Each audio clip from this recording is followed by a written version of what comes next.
"You're wearing a uniform to your wedding, disgraceful." That was the message. 5 words from a number I hadn't saved in years, but I knew who it was.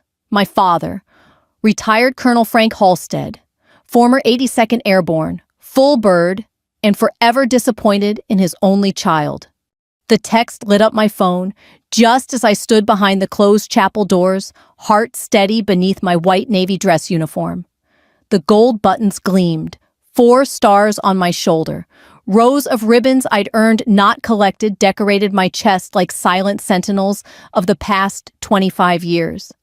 Behind me, my team stood at parade rest. Some wore medals I'd pinned to their uniforms myself. Others carried scars we never spoke about, the kind that didn't always bleed. And in front of me, just beyond those doors, 200 seals waited. So did the man I was about to marry. The text burned in my palm. I should have deleted it. Instead, I stared at it for a full minute, not in shock, but clarity. This is who he is, and this is who I've become. The doors opened. As I stepped forward, heels sharp against polished wood, the seals, every last one of them, rose to their feet in perfect sync. And someone shouted, "Admiral on deck." The chapel echoed with the sound of 200 decorated warriors snapping to attention, uniformed, upright, unshaken. My throat tightened, not from sadness, from honor. My father wasn't here, but my family was. You probably want to know what led to that moment, to me walking down the aisle, not in white lace, but in a uniform soaked with history, memory, and sacrifice. So let me take you back. I was born into the military, not by enlistment, but by blood. My father believed in duty above everything, discipline, honor, obedience. Those were his commandments. And in his eyes, only sons were supposed to carry that flag forward. When I was 10, he took me to an Army-Navy game at the stadium, not to enjoy it, to show me what I'd never be. He said it while standing next to me. "You'll never wear those colors, kid.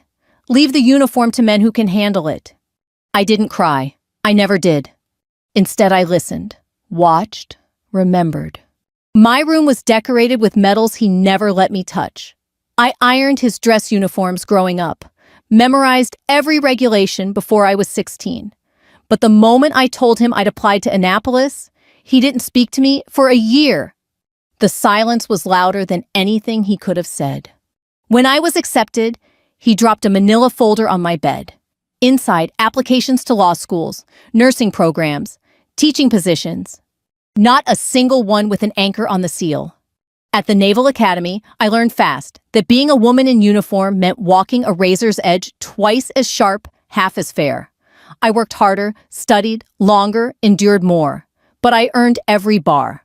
I rose through the ranks one steel moment at a time, and each time I was promoted, I called him. He never answered. Eventually, I stopped dialing. But the silence still spoke. Fast forward to the morning of my wedding. I wasn't nervous.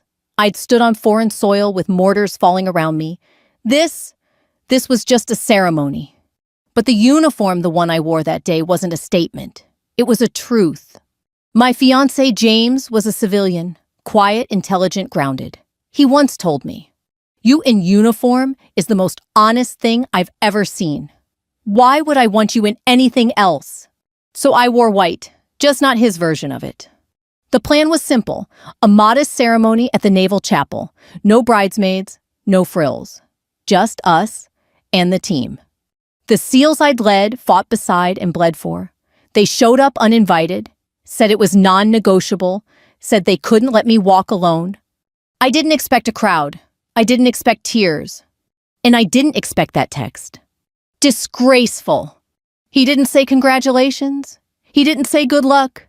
He said disgraceful. That was his gift to me, so I gave him mine. I walked down that aisle in a white uniform, 4 stars on my shoulder, to the sound of 200 men saluting not my title, but my life. That was the moment I knew blood didn't salute, but honor did. I grew up in a house where the American flag flew higher than feelings, and where "I love you" was always implied, but never said out loud. My father wasn't abusive. He was precise. Every inch of our lives was arranged like a parade formation meals, at 1800 sharp shoes, lined at 45-degree angles silence during 60 minutes every Sunday night. When I scraped my knee as a kid, he'd toss me an antiseptic wipe and say, "Soldiers don't whine."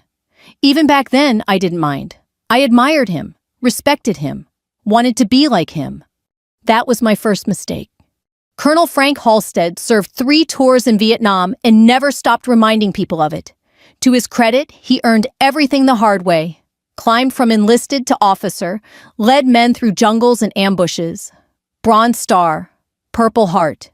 He kept the medals in a glass case in his study next to a black and white photo of him in dress greens, back straight, jaw tight. He called it the altar. I wasn't allowed to touch it.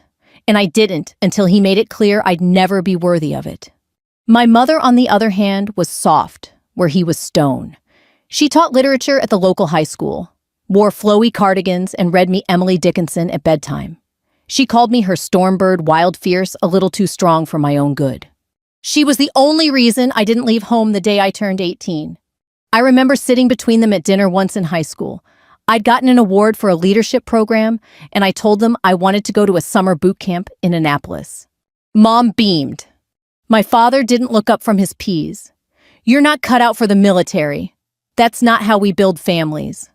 He said it like I was applying to join the circus. When I received my acceptance letter to the U.S. Naval Academy, I was 18 and shaking with joy. I brought it into the living room, held it out like a peace offering. Dad stared at it for a full 30 seconds, then said, "So you're serious about this nonsense?" I told him I was. He didn't speak to me for 2 months after that. Not a word. He canceled our standing Saturday breakfasts. Skipped my graduation party. It was the first of many silences that would build a wall between us. But Mom never stopped trying. She called me every Sunday during my first year at Annapolis, sent care packages full of tea granola bars and annotated poetry. Once during my plebe summer, I broke down on the phone with her after a drill instructor had screamed in my face for a solid hour. She didn't cry. She just said, "Stormbirds aren't meant to stay grounded. Let the wind harden you, not break you." She passed away 3 years later, breast cancer, fast, cruel. Dad didn't even tell me she was in hospice until the final week. When I arrived, her hair was gone, her skin paper thin. He stood in the corner of the hospital room, arms crossed, saying nothing. She reached for my hand and whispered, "Keep flying." She was gone before sunrise. After her funeral, I returned to base. I expected a call, a letter, anything. Instead, I got an email from my father, 3 sentences. "The funeral was nice. I hope the Navy is treating you well. I still don't understand your decision." That was it. Over the years, every milestone in my career became a fork in the road, and he always turned the other way. When I pinned on Lieutenant Commander, I mailed him a photo. He didn't respond. When I received the Navy Distinguished Service Medal, I sent a copy of the ceremony link. Still nothing. At one point, I wondered if I should just give up, stop reaching out. But something in me kept hoping he'd show up. When I was promoted to Rear Admiral, the youngest woman in my command to reach that rank, I tried one last time. Sent him a handwritten note, short, direct. "I know you don't agree with my path, but I took your lessons, all of them, and I've led men and women with the same values you taught me. I've done it in uniform. I've done it well." I never got a reply. But I did hear through a mutual friend, one of his old Army buddies, that he read the letter 3 times and tore it in half. So when I received that text on my wedding day, "You're wearing a uniform, disgraceful," it wasn't a surprise. It was a final confirmation. He never saw me as a soldier. He never saw me as a daughter, only as a defector. But here's the thing about legacy. It doesn't flow automatically through blood. It has to be earned. And somewhere along the way, I stopped chasing his approval. I built my own altar, and I filled it with the lives I'd led, protected, trained, and sometimes buried. That's what I carried with me down that aisle. Not shame, not resentment, just truth. There's a saying in the Navy smooth seas, "Don't make skilled sailors." By that logic, I must have become a damn admiral in the perfect storm. I never set out to break records. I just didn't want to break, not under pressure, not under fire, and especially not under judgment.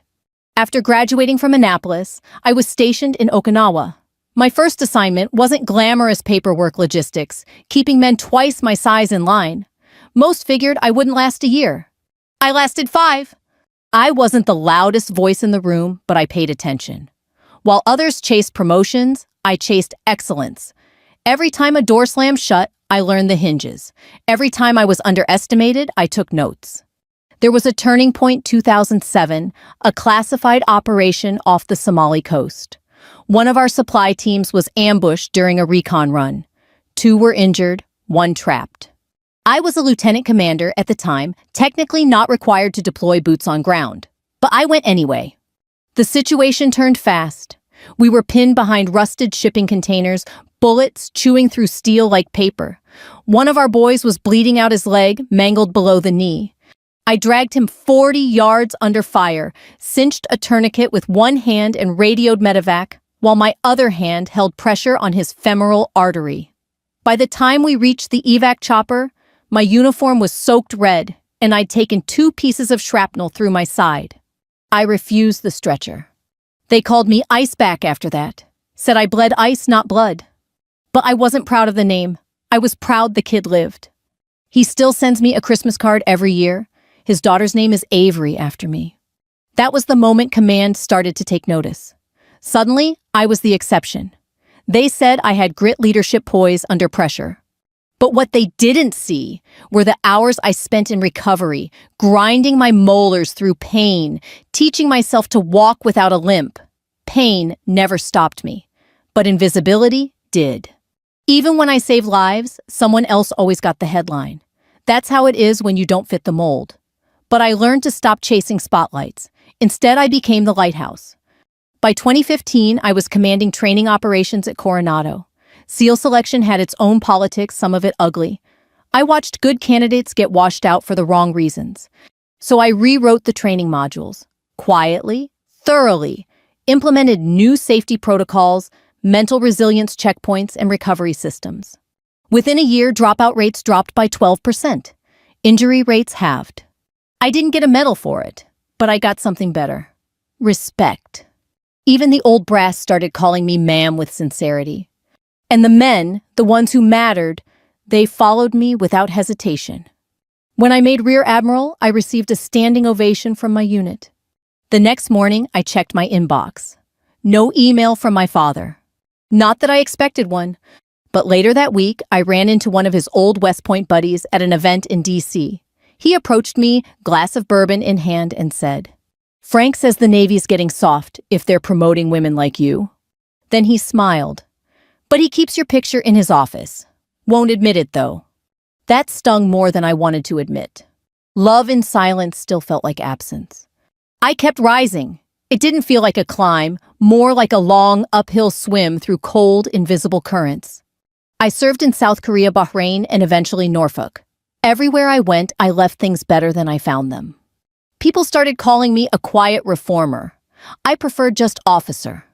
There was a moment, though the one I can never shake. It was after a suicide on base. One of our brightest instructors. Quiet guy. Never missed a mark. No signs. No flags. Just gone.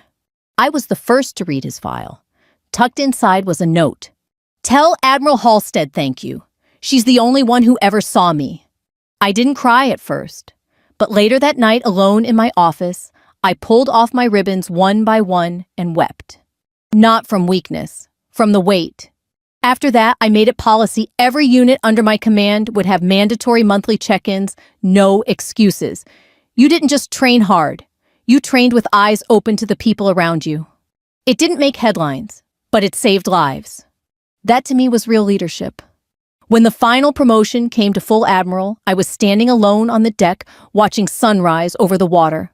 The message arrived from Navy Personnel Command. 4 stars. No parade, no family, just the sky and silence. And that felt right. Until a few days later, a letter arrived in my mailbox. No return address, handwritten. "They're just making you a symbol." 5 words. My father's handwriting. It was the only thing he'd written to me in 15 years. Even in my highest moment, he couldn't help but try to reduce it, to shrink what he couldn't control. I burned the letter in the sink. Then I ironed my dress whites, because I'd need them soon. For a ceremony. My wedding. James wasn't military. He wasn't the type to shout orders or polish shoes until they reflected the soul. He didn't carry scars the way my team did. But he understood structure, and more importantly, he understood me. We met during a Department of Defense working group. He was a civilian intelligence analyst assigned to a cybersecurity task force I was overseeing. We collided over protocol during a briefing. He thought my reporting format was inefficient. I told him efficiency isn't always found in the fastest route. Sometimes it's found in clarity. He smiled, then revised his entire presentation overnight using my format. Said, "You were right." That was the beginning. James never once flinched when I got called away at 2 a.m. Never questioned why I couldn't talk about certain missions. Never made me feel like I had to downplay what I'd earned. Instead, he asked me things like, how do you teach calm under chaos? How did it feel the first time someone called you Admiral? He once told me, most people love parts of you. I love all of you, the steel and the softness, even the parts you try to carry alone. When he proposed, it wasn't with flash. No skywriters, no crowds, just the two of us on a pier at sunset boots dangling over the edge. He opened a small, simple box and said, "Let me serve beside you wherever that means." I didn't cry. I just said yes. Planning the wedding was delicate. James didn't want a spectacle. Neither did I. But our friends, my team especially, insisted on something more meaningful than vows whispered in a courthouse. We decided on the Naval Chapel, simple, formal, respectful. I didn't want a ball gown. He didn't want a tux. He wore a clean navy blue suit. I wore my white full-dress uniform. It wasn't a political statement. It was personal. The only thing I've ever worn that felt like truth. A week before the wedding, I sent my father a card. Not out of hope, just out of completeness. Inside I wrote, "I'm getting married this Saturday, 1,300 hours at the Naval Chapel. You're welcome to attend. I'll be in uniform." That was it. No RSVP ever came. The night before the wedding, James and I agreed to sleep separately. A tradition. He stayed with a close friend. I stayed on base in the guest quarters, quietly reviewing my ceremony notes. At midnight, I ironed my uniform. Slow, careful, reverent. As I passed the brass over the shoulder epaulets, my eyes welled. 4 stars. I'd worn them in combat, in strategy briefings, in moments of grief and command. But tomorrow, I'd wear them for love. The morning arrived, clear and bright, that sharp navy blue sky you only get on the East Coast in spring. The SEALs showed up in formation outside the chapel. Some I hadn't seen in years. Men I'd trained deployed with, pulled out of wreckage, delivered eulogies for their friends.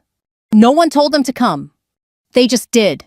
15 minutes before the ceremony, I stood behind the chapel doors, flanked by 2 of my oldest team members, both retired, both now fathers, with gray in their beards. One leaned in and said, "You walked us through hell.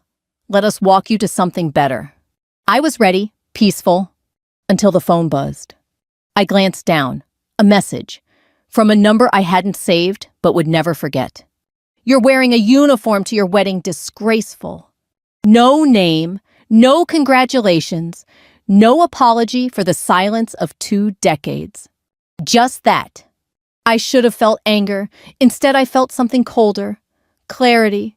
This was his final attempt to shame me back into the box I'd long outgrown. But shame requires agreement, and I no longer did. I tucked the phone into my pocket, smoothed my cuffs, took a deep breath. And when the chapel doors opened, every man in that room stood. Not because they were told to, but because they chose to.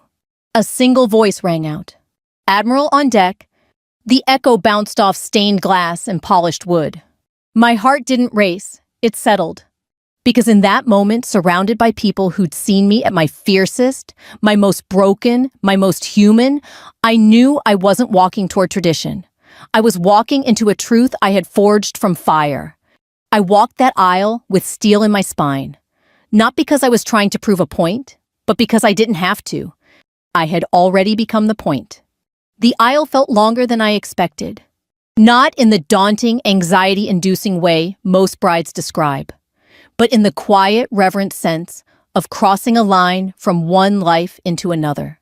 My boots struck the floor in rhythm, crisp and even, and I didn't walk alone. To my left, Chief Petty Officer Marcus Hill, a man who once pulled me from a downed helicopter in Kandahar. To my right, Senior Chief Torres, who'd lost a leg in Syria and still beat everyone in early morning PT runs. They were supposed to be guests. They insisted on being escorts. I saw James standing near the altar. He wasn't crying, but his eyes shimmered, and his hands were folded neatly behind his back, standing at ease the way he knew I preferred. Behind him stood our officiant, a Navy chaplain I'd served with overseas. He wore his ribbons too. We all did. No masks, no pretense, just the truth worn on our chests. As I approached, I caught sight of the pews. Rows and rows of service members, most in full dress, every seat filled. And as I stepped into the clearing before the altar, the room fell into perfect silence. Then, Admiral on deck. Voices rang in unison. Every soldier, sailor, SEAL, and officer rose in one swift motion. Not for protocol, but for respect. My breath caught. Not because I needed validation, but because I hadn't realized until that very moment how long I'd gone without being seen fully, without hesitation, without caveat. These were warriors, men and women who'd faced death with me, who had trained under my command, who'd heard my voice in the heat of gunfire and followed it because they trusted it. They weren't just saluting a rank. They were saluting a life. I reached James and gave a small nod to Hill and Torres. They stepped back with silent dignity. The chaplain opened his binder but waited. There was something sacred about the stillness. Then James stepped forward, took my hands gloved firm, and whispered, "I don't need to say vows to know I'm already married to your courage." That's when I felt it. Not pride. Belonging. Our vows were simple. We promised to serve each other, to protect not just each other's bodies, but each other's peace, to honor not just joy, but sacrifice. I didn't say for richer or poorer. I said, when orders come, we follow together. When they don't, we find purpose on our own terms. James vowed to build a life with me that didn't ask me to dim, to carry the weight with me, to never ask me to be less. When the chaplain pronounced us husband and wife, the room didn't erupt. It stood still quiet with reverence. Then came the applause. Thunderous, earned, honest. The kind that fills the lungs, not the ears. We walked out under an arch of crossed sabers' blades gleaming in the spring light, a tradition usually reserved for officers. This time, it was the enlisted who held the blades aloft. It meant more that way. They were the ones who truly knew. Later at the reception, a modest affair on base, one of my former SEALs approached me. Big guy, tattooed forearms, rarely spoke more than a few words at a time. He looked down at my boots, then said, "We never stood for you because of your rank, ma'am. We stood because you never made us feel small." Then he hugged me, tight, like a brother. I wasn't used to being embraced like that, not outside the battlefield, but I let myself accept it. Not because I needed comfort, because I had earned it. Around midnight, the crowd thinned. The cake had been cut. The toasts were over. I stepped outside to catch some air. The moon hung low over the waterline. James found me there, arms folded, watching the waves. He asked gently, "Did you hear from him?" I nodded. He waited. Then I said he called it disgraceful. James didn't react right away, just stood beside me for a moment. Then he asked, "Do you believe that?" I looked down at my uniform, the gold trim, the ribbons, the stars. I thought about the SEALs rising to their feet, about the respect in their eyes, the quiet dignity of their salute. I looked back at James. "No," I said, "I don't. There are moments that define a life. Some come with medals, some with silence, some with a single text. But others, they come with a room full of warriors who don't have to stand but do." It happened 3 days into our honeymoon. We were in Maine, James had found a quiet coastal inn, the kind with creaky floors, and the smell of sea salt soaked into the walls. No press, no pomp, just us foggy mornings and blueberry pancakes made by someone's retired uncle named Roy. I hadn't looked at my phone since the ceremony, but that morning, James gently handed it to me. You should see this. There was a message, not from my father, from my cousin Claire. A single photo, no caption. It was the parking lot of the chapel taken from across the street. In the corner, unmistakable in his rigid posture, stood Colonel Frank Halstead. Full dress uniform, arms crossed, back straight. Watching, not entering. And then another photo. A moment later, the one that caught him mid-turn. Leaving. I stared at it longer than I expected. I didn't know what I was looking for. Regret, softness, closure. All I saw was a man who chose distance over redemption. James stood behind me quiet, then said, "He came, but he still couldn't stand." That was when I knew the moment 200 SEALs had saluted me, he had turned his back. Later that week, I received an invitation from the Pentagon. They were hosting a closed-door event, leadership and transformation roundtable on the future of command. The brass wanted me to give a keynote on ethics in modern leadership, not because I was the first woman admiral, but because I'd implemented systems that had actually saved lives. I almost said no. Then I remembered the young sailor who'd written me that suicide note. She's the only one who ever saw me. So I said yes. The night of the speech, I stood in full uniform under blinding lights in a room filled with ribbons and rank politicians and power. I told stories of courage, not mine theirs. The warriors who followed orders into fire, not because they were told to, but because they trusted the one giving them. I talked about reform not as a threat, but a responsibility. I told the room. Authority isn't about being the loudest voice. It's about being the calmest in the chaos. And then I closed with this. Respect isn't inherited. It isn't given by blood. It's earned by showing up, standing up, and doing right even when no one's watching. There was silence. Then a standing ovation. The next morning, a letter arrived at my office. Handwritten. No return address, but I knew the script immediately. I didn't enter the chapel because I didn't know how to sit among people who saw in you what I refused to. I didn't salute, not because you didn't earn it, but because I no longer knew how to honor what I didn't understand. I was wrong. If you'll let me, I'd like to talk. No uniform, no protocol, just a father trying to understand a daughter he never took the time to know. Frank! I read it 3 times, didn't cry, didn't burn it. Just sat with it. James came home that evening and found me at the kitchen table. He raised an eyebrow. He finally said something. I nodded, handed him the letter. When he finished, he asked, "Do you want to meet him?" "I don't know," I said. "I don't owe him anything." "No," he said gently. "But maybe you owe yourself the choice." The next week, I met him at Arlington. We stood at my mother's headstone, the grass trimmed, the silence absolute. He wore civilian clothes, slacks, jacket, no pins, no bars, no armor. Just a man older, smaller than I remembered. I arrived in uniform, not to make a point, but because it was who I was. He didn't hug me, didn't try, just said, "You look like your mother when you stand like that." We talked, not about the war, not about medals, about grief, regret, how silence can feel like strength but really just hides fear. Before we parted, he stepped back, straightened, and in a slow, deliberate motion, he saluted.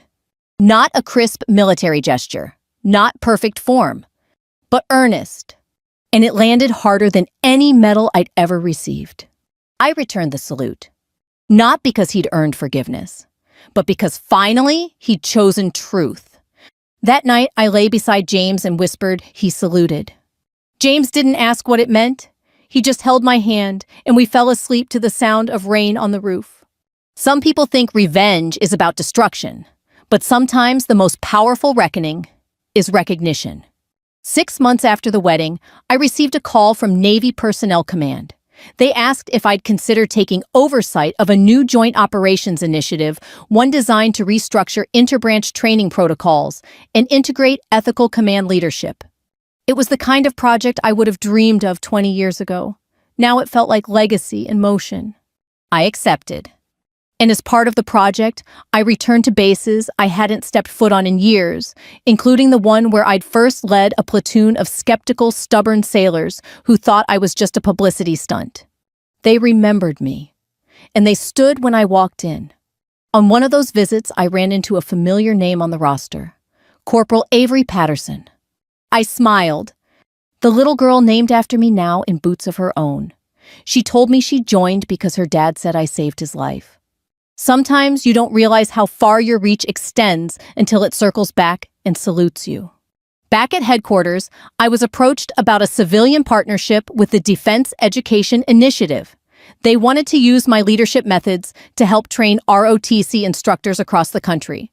It wasn't glamorous, but it was meaningful. When they asked me what to call the program, I said, call it the Salute Standard. Not for what's worn, but for what's earned. Then came the final letter. It arrived in late spring. Cream envelope, heavy cardstock. My name handwritten in block letters. From my father. Inside, I watched your speech. I've read your proposals. You built a career that wasn't about proving anyone wrong, including me. You built it to save lives. And I finally see that now. I miss the standing ovation, but I hope I haven't missed my chance to stand beside you, even in a small way. Dad! He included a single photo from my wedding, taken from a distance behind the last row of pews.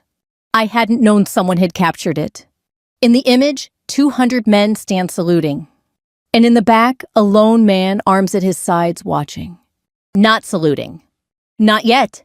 Weeks later, I invited him to attend the ROTC keynote address.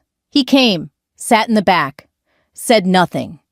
But afterward, as I stood outside shaking hands with cadets and instructors, he walked over, took off his cap, extended his hand.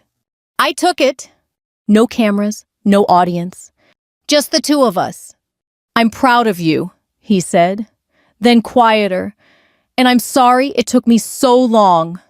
I nodded, not because it fixed everything, but because it started something. That night, James asked me, are you happy with how it turned out? I thought about it for a long time, then said, I'm satisfied. Not because they suffered, but because real change happened.